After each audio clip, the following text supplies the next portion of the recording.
Bonsoir, très heureux de vous retrouver pour le compte de Tête à Tête.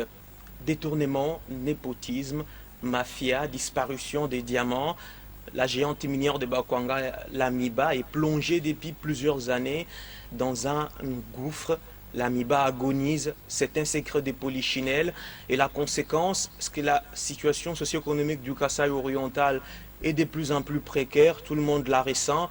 170 mois d'impayement pour les travailleurs de la minière de Bakwanga. Pourtant, c'est un sujet dont on parle peu, comme s'il faisait partie des moins importants, alors qu'il constitue même l'épine dorsale de l'essor économique de la province du Kasaï oriental. Et pour ce tête-à-tête, nous avons décidé de parler de la minière de Bakwanga et du devenir de cette entreprise qui y a fait la pluie et les beaux temps de la province du Kasaï oriental et qui a même, comme vous le savez, soutenu l'économie de ce pays et l'effort de guerre lors de l'entrée de Laurent Désiré Kabila. Et cette MIBA qui semble être oubliée aujourd'hui et par les autorités provinciales et même par les autorités nationales, ça mérite d'être évoqué et ça doit interpeller tout Est kassaïen, tout Congolais, parce que comme vous le savez, les entreprises à la tête de l'AMIBA, la République démocratique du Congo, n'en comptent pas beaucoup. Et donc c'est les sujets que nous allons évoquer dans cette émission. L'AMIBA, oui, l'AMIBA a été et souvent au cœur de plusieurs scandales. Scandales des disparitions des pierres précieuses. Mais il y en a eu un qui a attiré l'attention de l'opinion publique parce qu'évidemment, derrière, il y avait quelqu'un qui a eu le courage de dénoncer ce groupe, de dénoncer ce qui apparaît comme une vraie mafia dans l'enceinte de la minière de Bakwanga. Et ce monsieur, c'est Claude Mianzuila Dissimba. J'espère que je n'ai pas trop tordu son nom. Il est avec nous sur ce plateau pour évoquer ces sujets. Monsieur Claude, bonsoir. Bonsoir. C'est pour nous un réel plaisir et un honneur de vous recevoir sur le plateau de Tête à Tête.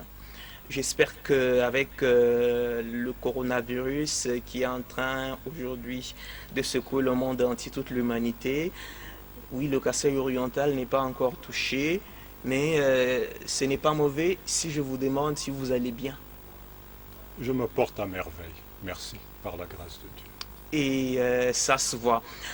Cette émission, mesdames et messieurs, est réalisée par Jean Bosco Ngoy. Hamilton Ngwaka est à la prise des vues. Vous pouvez déjà, comme vous le faites depuis quelques heures, continuer à poster vos commentaires sur notre page Facebook Arsène Punga ou Ampunga officiel. Et donc, comme je vous le disais, nous parlons aujourd'hui de l'Amiba et de sa situation et l'agonise. La géante minière de Bakwanga, malgré tout ce qu'elle regorge comme potentialité, c'est une entreprise qui est presque à genoux aujourd'hui pour des raisons que l'on connaît peut-être, mais que l'on refuse d'évoquer. Et ce soir, nous les évoquons. Nous allons, Monsieur Claude, parler avec vous autour d'un scandale.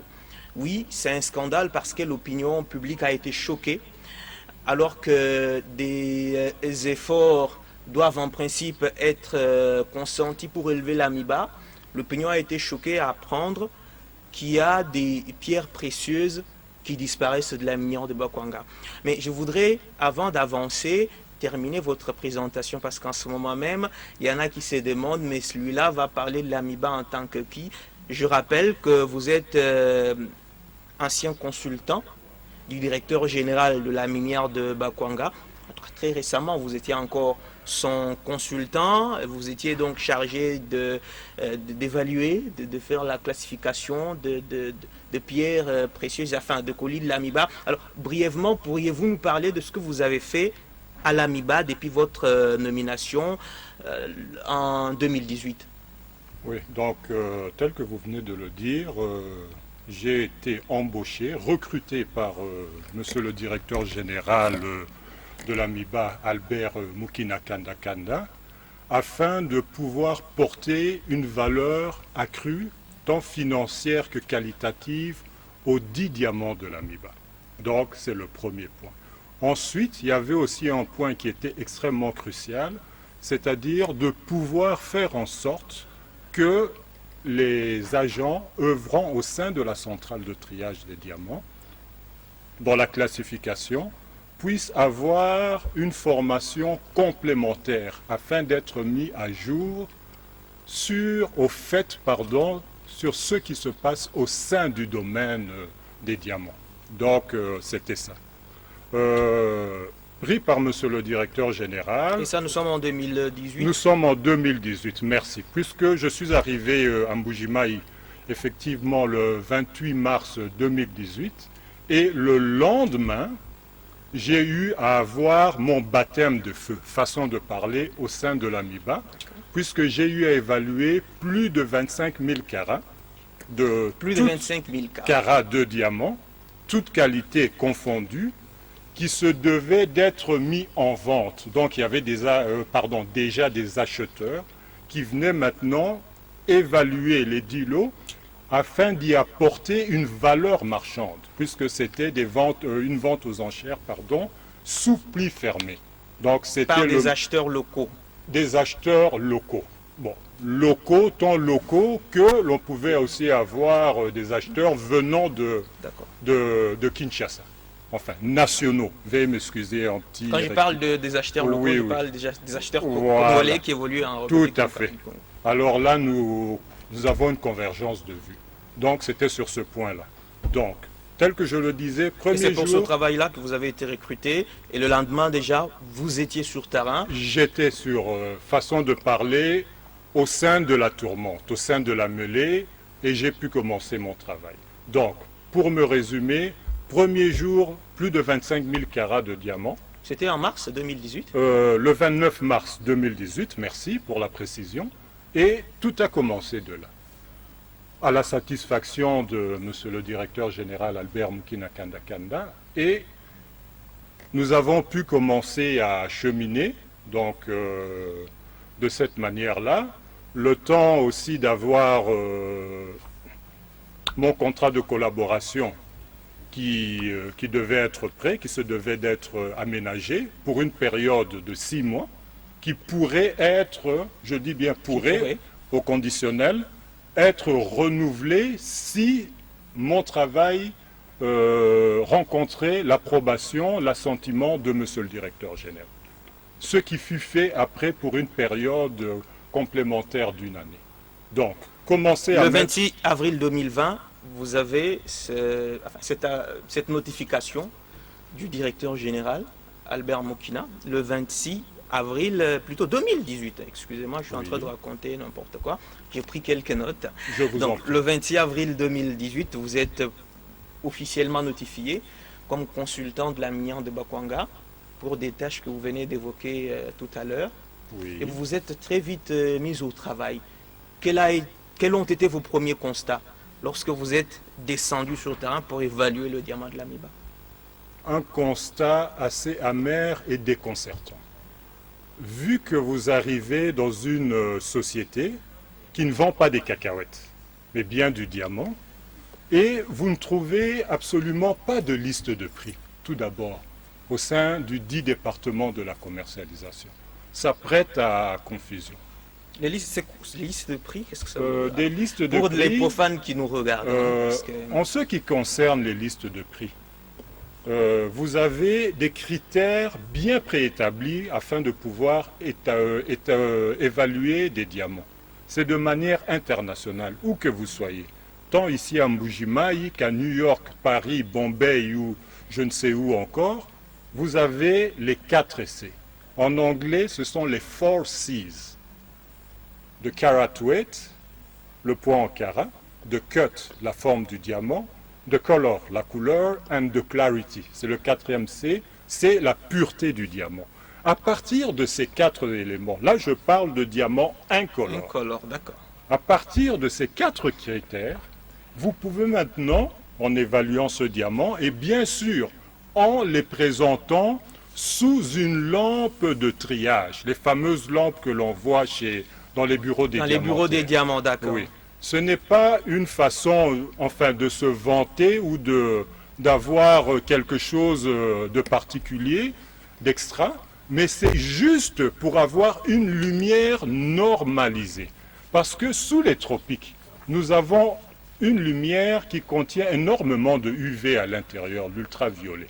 Et souvent, lorsqu'il y a mes aînés ou nos frères dans le diamant, qui achetaient des diamants de qualité gemme, donc de joaillerie, et ils voyaient qu'ils avaient des diamants à Mabwamatoka, des pierres extrêmement blanches. Ici, il les regardait, ok, faisaient leur colis, envoyaient en verse. Là-bas, ils trouvaient que c'était des diamants qui étaient gris maintenant. Mais c'était juste dû, ce n'est pas de la sorcellerie là-dedans, c'était juste dû à ces UV qui donnaient une meilleure présentation de ces diamants. Donc, il est vivement conseillé de toujours travailler sous cette lampe qui harmonise l'ensemble tel que cela se passe sous d'autres cieux, donc au niveau une lumière nordique. Donc c'est pour cela. Donc en le faisant sous cette lumière, donc avec les 4 C, vous le faites, et en fin de compte, vous allez maintenant au sein des listes de prix, et vous regardez. Et vous pouvez maintenant avoir un prix qui est fixé de manière internationale, où que vous soyez, sur le 10 ou les 10 lots de diamants que vous avez. Et cette liste de prix ou ces listes de prix, vous ne les avez pas trouvées à l'AMIBA? Je ne les avais pas trouvées à l'AMIBA. Ça, c'est scandaleux parce que si vous le dites, une entreprise à la tête de l'AMIBA qui produit de dizaines de milliers de carats, comment elle fait alors pour vendre son diamant? Comment elle faisait, si je dois être plus correct, si elle n'avait pas de liste de prix? Ah!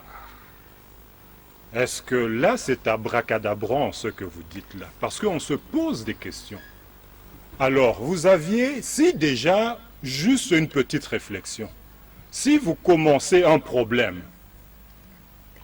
mathématique ou autre, mais si déjà le premier point est faux, et que vous commencez à le dupliquer, vous aurez toujours une fausseté, où que vous allez. Puisque le mal reste le mal en fin de compte. Les prémices sont fausses. Oui, ils sont déjà faussés. Ça ne va pas. Maintenant, c'est pour revenir. Vous aviez eu, à un certain moment, au sein de l'AMIBA, des listes de prix, qui dataient des années 2010. Mais on ne sait pourquoi, à un certain moment, les listes n'ont plus été commandées. Donc, ces listes sont actualisées souvent au niveau international? Elles sont actualisées mensuellement. Puisqu'il y a des fluctuations. D'accord. Et du coup, depuis cette année-là, l'AMIBA n'a plus commandé des listes des prix. Tout à fait. Et sa direction de commercialisation faisait comment pour vendre le diamant? Elle se basait simplement sur les prix antérieurs. Internes, ou c'est pas possible. Lorsqu'il y avait des ventes aux enchères ou quoi, et puis on voyait comment s'ajuster. Genre ce qui se passe dans nos comptoirs normaux, traditionnels, à Bakwadianga, à Mama Imo. Et voilà, de cette manière-là. Mais ça c'est scandaleux. Et les autorités, la haute hiérarchie, étaient au courant que ça se passait comme ça? Elles se devaient d'être au courant. Elles se devaient d'être au courant de ce qui se passait. Puisque un département de la commercialisation se doit de rendre des comptes tant au directeur général d'une part, puisque à un certain moment, elle dépendait aussi de la direction financière. Mais dans le temps, lorsque l'on commandait ces listes, il y a bien des fonds qui doivent être décaissés. Décaissés pour cela. Pour cela. Donc cela va dire que même si les directeurs généraux changent, mais c'est une continuité administrative. Il y a une ligne budgétaire pour commander les listes de prix. Et là, vous vous rendez compte, lorsque vous arrivez comme consultant, dans votre expertise, qu'il n'y a pas de liste des prix. Et qu'est-ce que vous avez fait? Commencer à faire part de mon étonnement. Je n'avais pas eu de réponse satisfaisante en ce moment-là. Bon, vous savez, lorsqu'il y a un petit venu qui vient jouer, qui vient un peu déranger. Un nouveau qui vient dans un système ancré de plusieurs années. Qui amène des connaissances et qui se fait passer pour un petit savant. Façon de parler. Façon de parler, justement. Voilà, on se dit, mais pour qui se prend-il celui-là? On va un peu voir ce qu'il a dans le ventre. Et vous posez des questions, mais vous avez une réponse ou des réponses qui sont constituées d'un flou artistique, où vous n'y voyez que du noir, du feu sur toute la ligne. Vous ne comprenez absolument rien. Et vous poussez vos investigations. Et vous dites, bon, on se doit quand même de commander alors des listes de prix. Et vous les présentez, voilà. Sur le plan international, il y en a 2. Voilà, monsieur le directeur général. Voilà, les listes sont là. je vous les présente. Voici ce qu'elles peuvent nous apporter comme bénéfice au sein des prérogatives qui me sont conférées dans l'exercice quotidien de mon travail pour accompagner votre personne afin de pouvoir et faire émerger l'AMIBA. Voilà ce que je vous propose. OK. Le directeur général acquiesce et nous commençons par commander une première liste de prix, puisqu'il en fallait 2 normalement, mais c'est un ballon d'essai qui est lancé pour une première liste sur une année. Voilà. Et lorsque la liste arrive et que vous comparez les prix avec les prix aléatoires qui étaient fixés par la direction, là vous vous rendez compte qu'il y avait une différence abyssale. Il y avait un gros problème, ça je puis vous l'affirmer, un sérieux problème. Entre les prix normaux et les prix réels sur terrain à la minière de Bakwanga. Il y avait un problème, un sérieux problème, oui, de ce côté-là, oui. Et là, vous avez quand même fait des rapports. En principe, ça devait être corrigé très vite. Vous faites des rapports. La direction n'a-t-elle pas fait un problème par rapport à ce qui se passait? Bon, problème, vous savez, vous arrivez dans un lieu, il y a un système qui est déjà bien établi, préétabli. Lorsque vous prenez un néophyte, un profane, je ne parle pas de monsieur le directeur général, puisqu'il a aussi eu à œuvrer dans le diamant. Mais maintenant, les gens qui l'entourent, vous expliquez le problème. Vous dites qu'il y a un fameux hic de ce côté-là. Mais les gens vous disent que mais c'est du diamant, ça c'est le type Bakwanga, Lubilanche. Il est tout à fait différent de ce que vous dites là. Hein, c'est pas le même diamant. Non, ce n'est pas le même diamant. Vous emmenez vos thèses européennes là, ici, et ce sont des valeurs qui sont N'avait-il pas tout à raison fait de différentes. dire que nous avons notre propre diamant qui a ses particularités par rapport au diamant qui est par exemple exploité en Centrafrique, et en Afrique australe et dans d'autres pays? Particularité dans quel sens? Tel que je le disais, si vous commencez, vous habituez des acheteurs, nous avons nos creuseurs qui travaillent à la cité, en fait, dans les brousses et tout. Les brousses. Donc, si vous les habituez à avoir des prix très élevés, c'est vous qui allez en pâtir d'une certaine manière, en tant que diamantaire, en tant que trafiquant, tel que nous les appelons ici. Donc maintenant, lui, il vient, le trafiquant vient, il vous donne un prix. Mais si vous, vous êtes dans l'ignorance, là, ben, il applaudit. Il ne va pas vous dire que vous vendez mal, bien au contraire, c'est tout bénef pour lui. Tout à fait. Ce qui est tout à fait normal. Et maintenant, nous transposons cela. Je prends un exemple probant. Vous avez les diamants du Zimbabwe, des terres de Marangué. C'est une région forte en diamants, diamantifère. Nous avons le même type de diamant que le type Lubilanchi, que celui que nous trouvons ici. Imaginez-vous que dans les années 2016, les diamants de Barangay du Zimbabwe se vendaient aux alentours de 53 $ le carat, une moyenne. 53 $ le carat. Oui, la moyenne. Et le nôtre de l'AMIBA? Purée, c'était vraiment nos diamants. Je prends tant de l'AMIBA, maintenant prenons une moyenne nationale, puisque là nous faisons une moyenne nationale. D'accord. Zimbabwe d'un côté et RDC de l'autre. Nous nagions dans les 12 $ le carat. Vous voyez un peu la différence? Terrible. Terrible, elle est énorme. Et ça, j'en ai parlé avec des experts. Et comment cela peut être possible? L'AMIBA a quand même des géologues, des gens très expérimentés qui ont œuvré dans cette entreprise depuis plusieurs années avec des expats et qui ont acquis une énorme expérience en cette matière. Comment pouvait-il laisser passer ces genres de choses? L'expat vient. Vous aviez la De Beers, la De Beers qui a commencé à former des gens. Au début, elle ne vous montrait que certaines particularités. Et vous vous arrêtez là. Jusqu'à ce que le gouvernement congolais, petit à petit, au fil des ans, prenne confiance qu'il fallait avoir des évaluateurs nationaux. Mais même ces gens-là ne leur disaient pas tout. Ces évaluateurs. Ces expats-là ne leur expliquaient pas toute la chose. Puisque si vous expliquez tout à quelqu'un, Mais à un certain moment, il va vous tacler. Cette personne, elle va vous tacler. Elle voudra maintenant que vous puissiez acheter son diamant convenablement.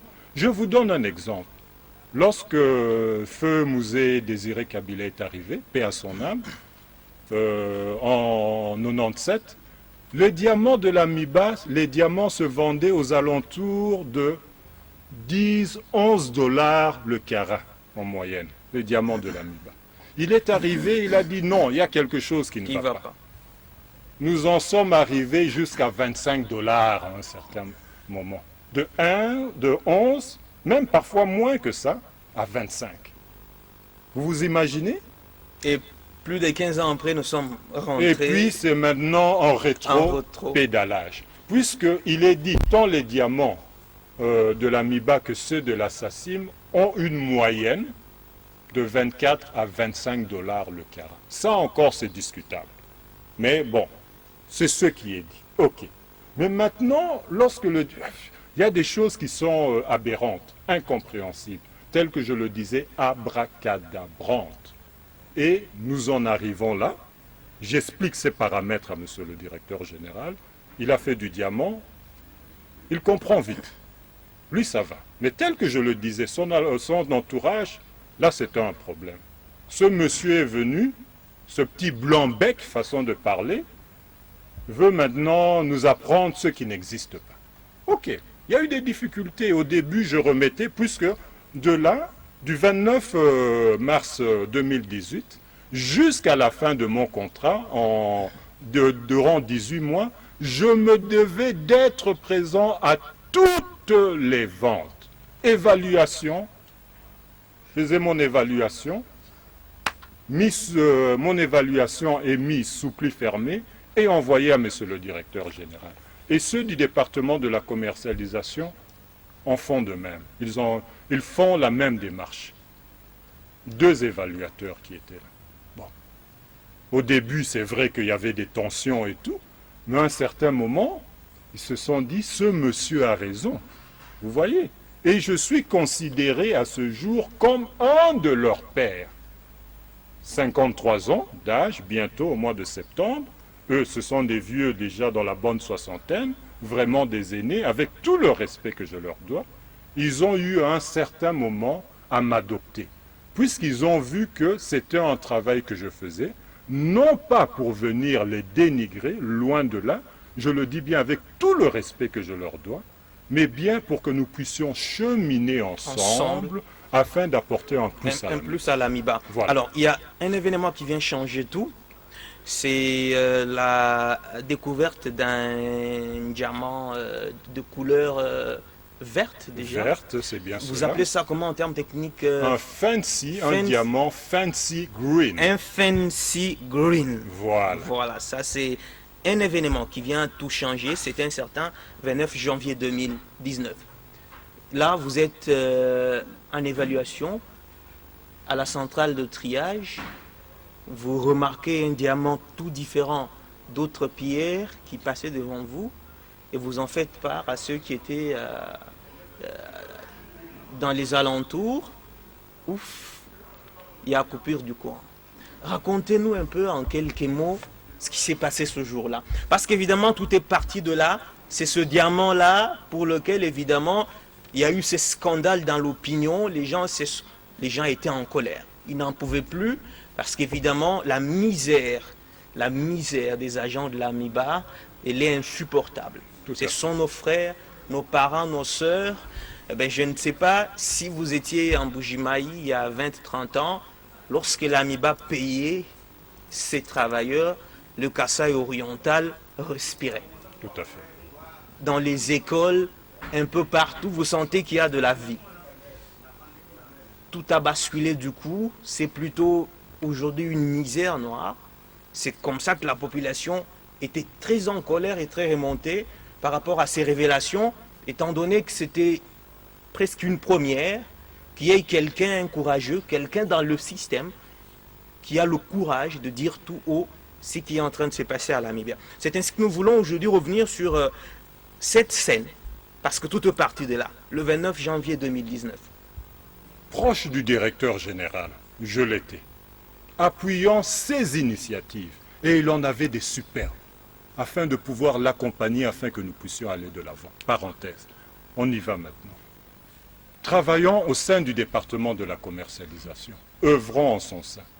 Et c'est lors d'un contrôle de routine, puisque le travail effectué par le bureau classement de la centrale de triage, dépendant du directeur technique de l'AMIBA, se devait d'être contrôlé afin de pouvoir de pouvoir monter au département de la commercialisation. Le travail de classification effectué par le dit service se devait d'être contrôlé par le département de la commercialisation. Voir si les diamants étaient à leur bonne place, puisqu'il y a différents sous-groupes. Soit vous allez réévaluer, remonter ce diamant, puisque là nous ne sommes pas dans l'évaluation, dans le contrôle. Le monter d'un cran ou de 2 ou de 3, ou bien au contraire, le faire descendre.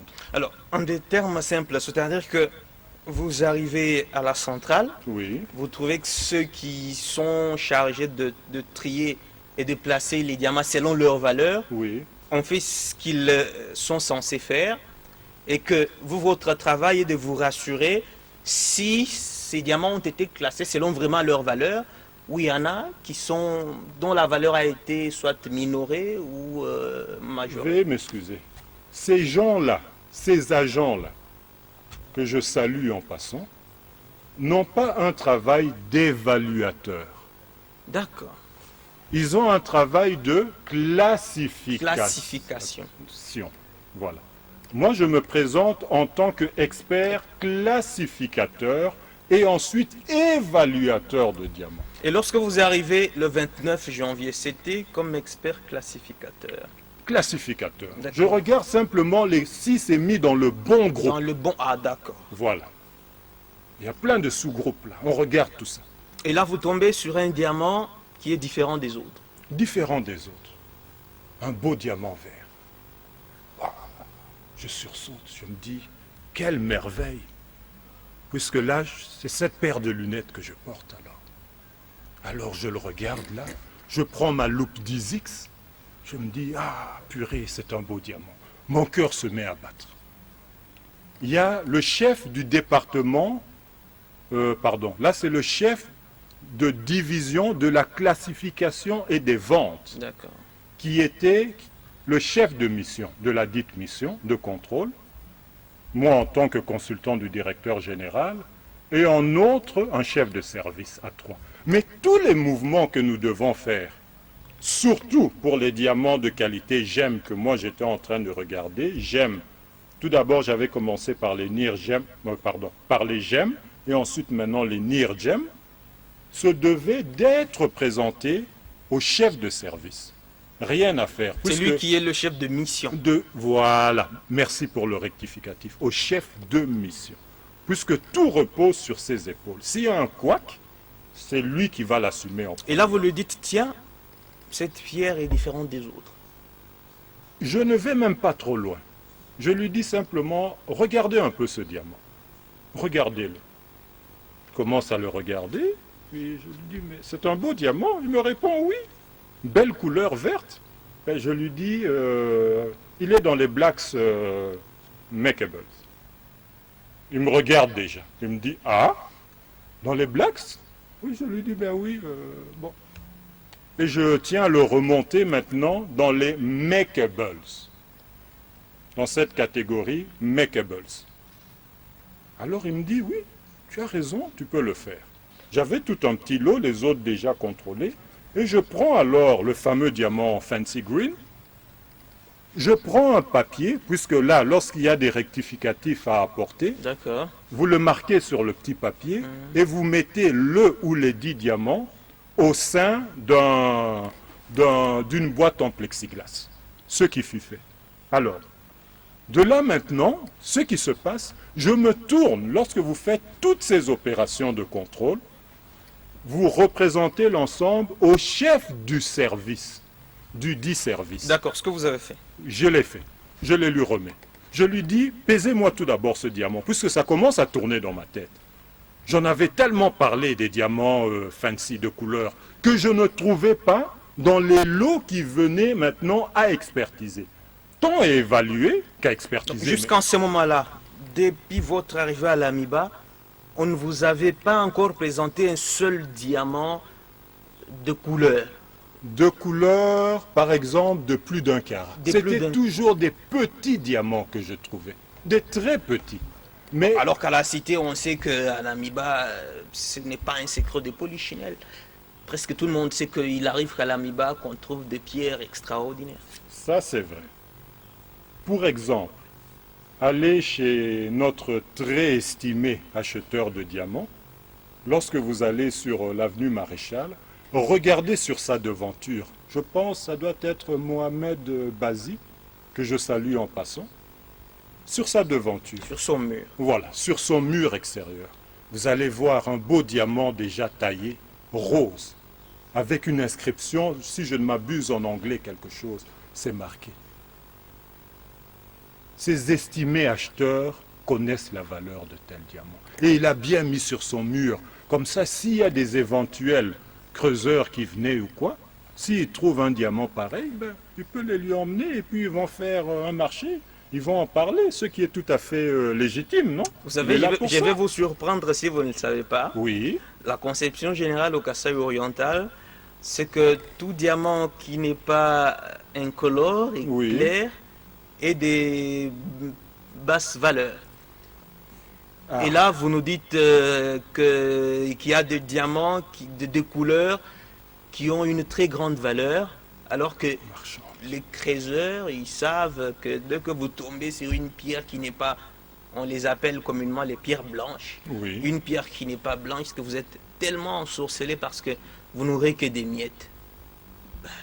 Et tiens, vous comme expert, vous tombez sur ce diamant, vous montrez au chef de service et au chef de mission qui conduisait la délégation. Et qu'est-ce qui se passe juste après?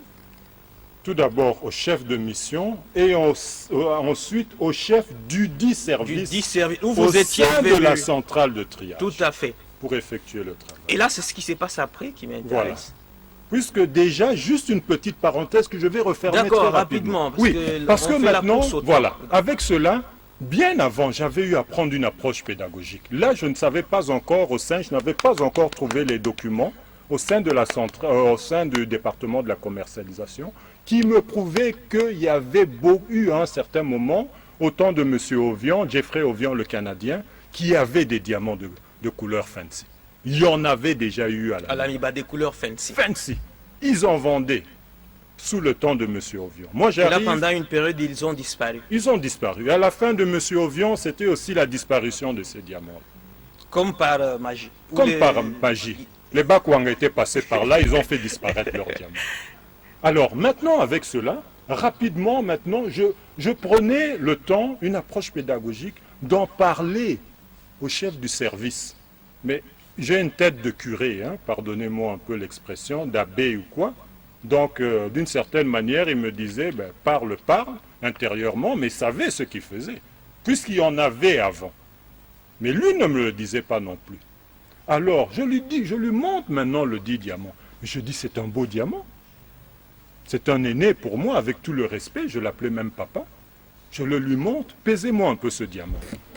Il le pèse, il me dit que c'est un diamant de 2 carats 30. 2,30 carats, tel qu'on le dit. Mais sinon, pour la bonne appellation, c'est 2 carats 30. Bon, alors avec cela, je lui dis, ok, mais est-ce que vous ne pourriez pas prendre le dit diamant et le mettre dans une colonne particulière, puisque après, tout ce shipment, donc tout ce lot de diamants, se doit de monter au département de la commercialisation, chez nous. Il me dit, non, ce n'est pas le cas. On ne va pas le mettre tel que vous le dites, ça ce sera chez vous là-bas, vous allez lui donner le nom que vous voulez. Mais nous vous l'envoyons dans les lots des autres diamants. Nous allons juste le mettre dans la catégorie des makeables. Plus 27. Ok, c'est bon. Je le lui remets. Donc, ce n'était plus entre les mains du chef de mission, mais bien remis au chef de service. Chef de service De la centrale de triage des diamants au sein du polygone minier. D'accord, maintenant avançons. 4 caméras de surveillance à l'intérieur. Donc moi je me dis en tout cas, tout ce qui se passe est filmé. Et enregistré. Enregistré, donc il n'y a pas de problème. Ça c'est élémentaire, il n'y a même pas à se poser des questions. Et puis coupure. Patatras, coupure de courant, d'électricité. Ça c'est la spéciale au Alors Kasaï là, oriental. En pleine centrale de En triage. pleine centrale de triage. Coupure d'électricité pendant combien de minutes environ? Là, je ne le savais pas encore. Un temps anormalement long. Moi, je me dis, coupure, qu'est-ce que je fais? Je recule ma chaise directement, machinalement. Je me dis, il y a des éléments brûlants devant moi. Et je lève mes mains. Comme ça. Alors, je me dis, ces caméras se doivent de fonctionner, même s'il y a une coupure de courant. Elle nous enregistre. Elle nous enregistre même s'il fait noir ici. Il n'y avait même pas des petites lampes de secours. Même, donc ça doit être des lampes à infrarouge. Elle voit tout ce que nous sommes en train de Et faire. là, lorsque vous levez les mains, tout le monde est étonné. Mais celui-là, qu'est-ce qu'il fait? Il est fou. Vraiment, là, ce curé-là, qu'est-ce qu'il est en train de faire encore? Pourtant, ça devait être le protocole C'est élémentaire. élémentaire. Lorsque vous travaillez dans un lieu si stratégique, vous touchez à des diamants. Dès qu'il n'y a plus de lumière, Non, tout le non, monde doit je me retire. se Tout mettre en le évidence. monde devrait se retirer. Le chef de mission s'est retiré, en tout cas. Loin de cela. Les diamants, lui aussi, il sait ce qui se passe. Les autres sont reculés. Mais tout était chez le monsieur. Il y avait des diamants, oui, mais le fameux Fancy Green était C'est déjà le chef de service de triage, de la centrale de triage. Voilà. Et à ses côtés, il y a un agent préposé de la sécurité qui contrôle tous ses mouvements, qui les note. Enfin, les mouvements de diamant et qui le surveille. Un temps anormalement long. Il se mettait même à pleuviner dehors. Après cela, ce temps anormalement long, le courant revient. Ok, nous continuons. Vous continuez et puis vous terminez. Termine, les agents, les officiels tels que nous les appelons du CEEC et de l'OCC arrivent en ce moment-là. Font leur expertise et tout ce qui... L'expertise, c'est juste prendre note de toutes les différentes classifications des diamants. D'accord. C'est terminé, allez, hop, nous montons dans des véhicules à vive allure avec des policiers tel que ça se passe juste au département de la commercialisation. Et les diamants sont mis dans le coffre-fort du dit département. Cependant, Dieu est grand, parce que lorsque il y a plusieurs personnes, agents, qui détiennent les clés du coffre-fort, il y a plusieurs clés là-dedans. Mais à la fin, pour le sceller, vu qu'il y avait certains diamants particuliers qui venaient de la centrale de triage, qui avaient été enlevés parce qu'il y avait eu déjà des soupçons qu'il y aurait une tentative d'entrée par effraction pour les voler, qui étaient déjà sortis et qui étaient gardés chez nous au département. Donc c'est le chef du service de la centrale de classement, de la centrale de triage des diamants bruts de l'AMIBA, qui a posé le scellé. Dernier scellé. S'il n'est pas là, vous ne pouvez pas couper ce scellé-là. Parce que là, ça vous crée des problèmes. Vous allez connaître comment ça se passe ici à la prison centrale. Donc c'est lui, il a posé le dernier scellé avec les numéros. Ok, c'est fait. Ensuite, après cela, après le 19 janvier, le 29 janvier 2019, il y a encore eu 2 autres shipments qui sont venus. Contrôle et puis convoyage au niveau du 2 département. autres colis qui sont venus de l'usine vers le département de commercialisation. Voilà. Parce que lorsque vous parlez de shipment, il y a aussi ceux qui nous suivent qui comprennent vraiment pas de quoi il s'agit. Voilà. Donc il y a d'autres colis qui sont venus après celui-là. Tout à fait. Et 2 autres colis. Et c'est de là maintenant, lorsque le 3e colis maintenant, puisque ça en fait 3, pour cette période arrive maintenant, monsieur le directeur général se décide qu'il y ait une vente de diamants, de tous ces lots-là. Il y a un travail au préalable qui se fait encore au niveau du département de la commercialisation, où il n'y a pas de caméra de surveillance non plus, ce qui est inhabituel, scandaleux même, mais vous avez les yeux de tous ces gens-là, des agents de surveillance, qui sont là comme des façons de parler, des rapaces là, qui vous regardent partout. Le moindre, même si vous faites ça, il est derrière vous, il regarde, en train de tout noter. Donc, vous ne pouvez pas toucher maintenant, enfin faire un mouvement contraire puisqu'il y a toute une horde qui est là. Ok. Mais maintenant, nous n'avons que 2 balances électroniques à l'intérieur. Donc, vous donnez la priorité, vous priorisez les éventuels acheteurs qui viennent, évaluer ce diamant, donc qui a porté une valeur financière, qu'ils mettent sous pli fermé, puisque c'est une vente aux enchères qui n'est pas verbale, mais sous pli fermé. Ok, ça se fait. Donc, c'est lorsque j'ai une plage en temps libre que tant moi que ceux du département, les évaluateurs, les 2 aînés qui sont là, les 2 aînés, font aussi leur travail. Et j'ai pu le faire vraiment calmement, c'était le 19 février 2019. Et là, je découvre le poteau rose. Mais le fameux diamant, je cherche les listes là. Passez-moi tel lot de diamants, rien de l'autre. Je me dis, il y a un fameux problème ici. Le fameux Fancy Green que j'avais déjà eu au préalable, puisque j'avais déjà tous les critères, qui sont différentes des 4C, des 4Cs, puisque là nous parlons de diamants fancy. Moi je les connais, il y a beaucoup de gens, je ne me vante pas, où c'est vraiment une nébuleuse là-dedans, et j'en ai la preuve. Bon, donc j'ai fait mon travail avec les listes de prix différentes aussi, qui ne sont pas celles des diamants incolores, directement, puisque j'avais déjà visualisé. Le même jour, le 29 janvier, lorsque j'étais rentré au département de la commercialisation, j'avais eu à évaluer ce diamant et apporter une valeur financière de 89 440 $. Tenez-vous 2 bien. carats 30. 30. Un petit diamant. Il y a beaucoup de diamantaires qui nous suivent. Et ils sont étonnés. Mais c'était ça. 89 440 $. Alors maintenant, je suis agité, bien sûr. Je me dis, c'est pas possible. Où est passé ce diamant? Je vais en parler directement à l'assistant personnel du directeur général. Je dis, vous voyez le diamant dont je vous avais parlé précédemment hier, que j'avais dit que j'allais évaluer. Il a disparu.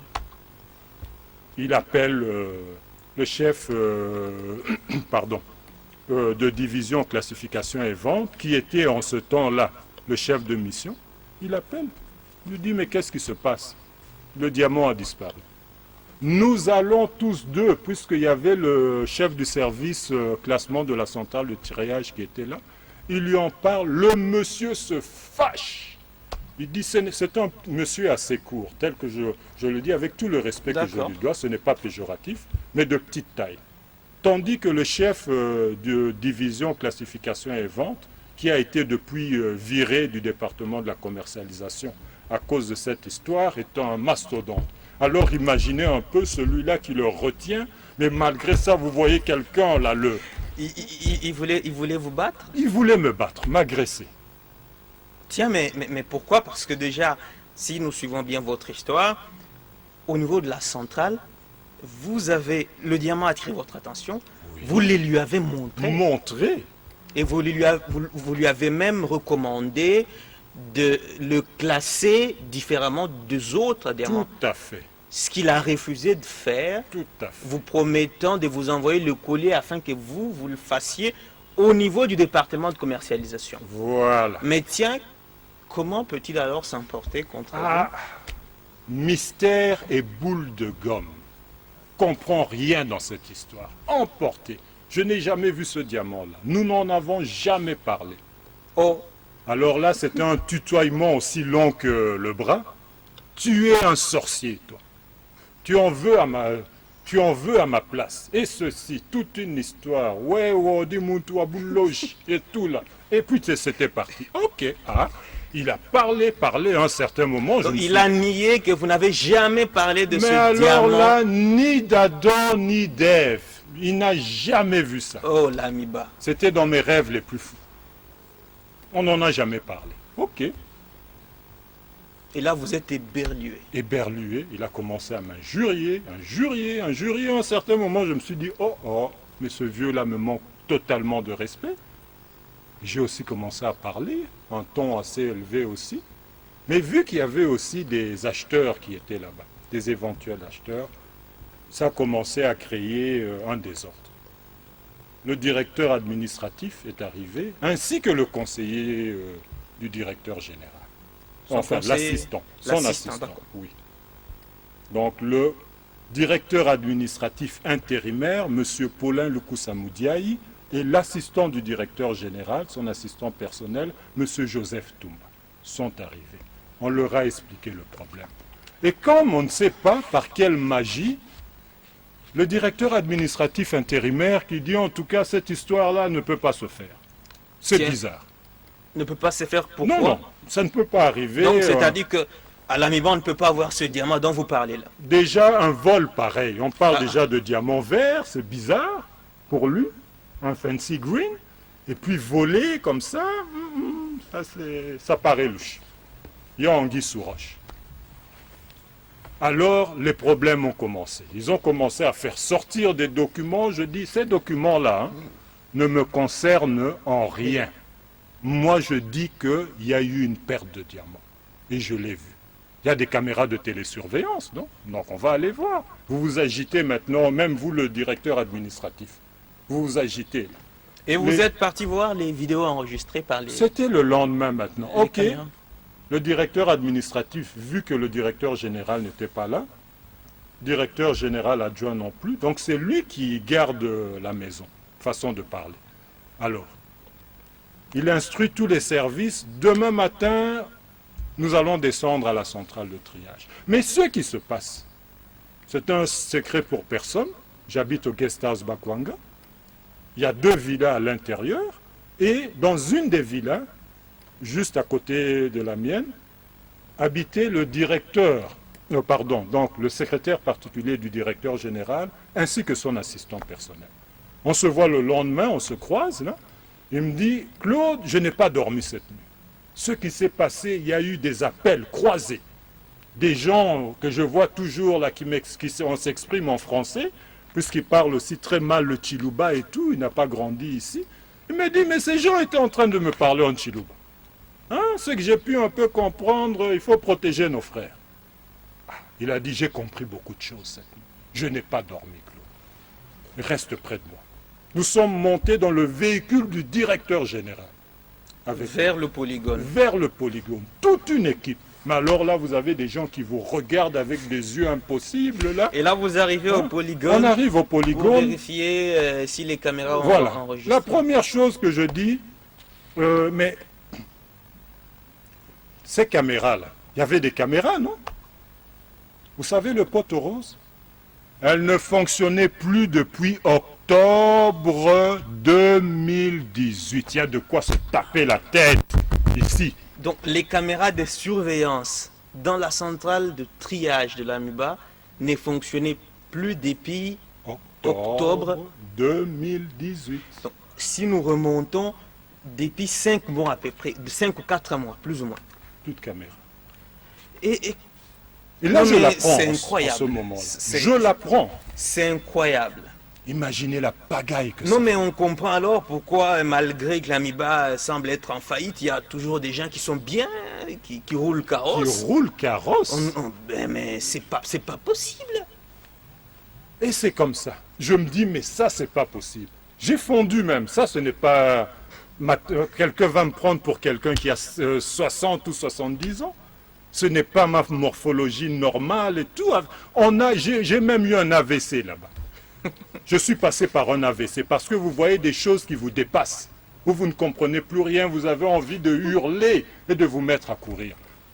4 mois ou 5 mois comme ça, sans caméra de télésurveillance. Et ces gens étaient en train de travailler. C'est le premier point. Je dis, moi, investigateur, je me dis, demandez-leur un peu, est-ce que au sein du livret de sécurité, du carnet de sécurité, du registre de sécurité, a-t-il été notifié l'incident qui s'était passé? Il n'y avait plus de courant durant un temps anormalement. Là. Effectivement, l'assistant du directeur général demande 5 minutes. 5 minutes, ahurissant. Donc vous avez passé 5 minutes dans le noir. Dans le noir, dans la centrale de triage. Sans petite lampe que l'on vend à 3 ou 4 000 francs à Bakwadianga. Hein? Allez, c'est pas possible, Seigneur. Et donc ça veut dire Imaginons-nous un scénario. Si donc il y a des gens qui sont de mauvaises intentions dans cette Et il y en centrale avait. et qu'ils s'organisent pour piller l'Amiba en ce moment-là, Purée. Oh là là. Je tout le vous monde écoute. se sert à volonté. Mais alors, et plus qu'à volonté, C'est terrible.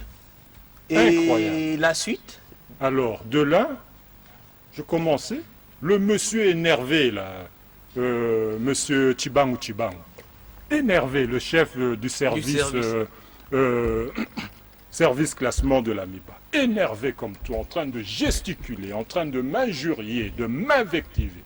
Ok, les investigations continuent jour après jour, et on en arrive à un non-lieu, malgré les preuves qui s'étaient passées. Mais chose extrêmement choquante, c'est que le 19, où le pot de taureau a été constaté, le 19 février 2019, le chef de division de la classification et des ventes, qui habite non loin de la résidence du conseiller du directeur général de l'AMIBA en matière de sécurité, appelle le chef, Donc le conseiller en matière de sécurité du DG invite chez lui à la maison voilà. le chef de division du département de commercialisation et vente et tout, Donc la classification et des ventes, Il il appelle. vient chez lui à la maison. Lui, tout bonnement, de bonne foi, puisque le dit conseiller en matière de sécurité du DG est un ami de son père.